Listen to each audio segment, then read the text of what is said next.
Guys, ngayong araw nga po ay mag-adobo tayong manok. Kaya namili po ako ng isang buong manok. At hihiwa-hiwain ko lang po ito, tuhugasan na mabuti. At matapos ko nga po itong mahiwa-hiwa at mahugasan na mabuti, pinirepair ko rin po ang bawang, sibuyas at luya. At nagpainit na rin po tayo ng kawali. Nang mainit na po itong kawali, nilagyan na po natin ito ng mantika. Nang mainit na nga po itong mantika, ilagay na po natin itong bawang. At sinunod ko na rin po itong sibuyas.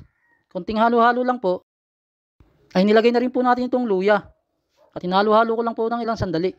At pagkatapos po noon ay nilagay na rin po natin itong manok. Para mahalo-halo rin po siya dito sa bawang, sibuyas at luya.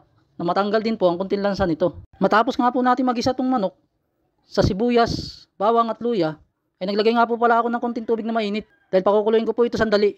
Kaya tatakpan ko po muna ito ng 1 minuto. At dahil maliit nga po ang una ko nakuha pantakip, kaya pinalitan ko po ito ng mas malaki. Makalipas nga po ang 1 minuto, kaya buksan na po natin. Yan po. Kulong-kulo naman po, kitang-kita po ninyo. Kaya ilalagay na po natin itong patatas. Kaya pagkalagay po ng patatas, ilagyan na rin po natin ito ng betchin. At maya-maya nga lang po, isunod na rin po natin itong toyo. At hinalo-halo lang po natin to sandali. Konting halo-halo lang po. Pagkatapos nga po, maya-maya ay nilagay naman po natin itong suka. Matapos nga po natin malagay itong suka, isunod ko na rin po itong paminta. Pinong paminta nga po pala ang nilagay ko, kasi ito na po yung nandito. Pagkatapos nga po natin malagay itong pinong paminta, tatakpan ko po muna ito ng 5 minuto. Makalipas po ang 5 minuto, buksan na po natin. Ayan po, at kulong-kulo ang ating adobo na po. Pero naglaga po kanina ng 6 na itlog at tinalupan ko na rin po. Ilalagay po natin ito dito ngayon. At pagkatapos, tatakpan ko lang po siya ng 1 minuto.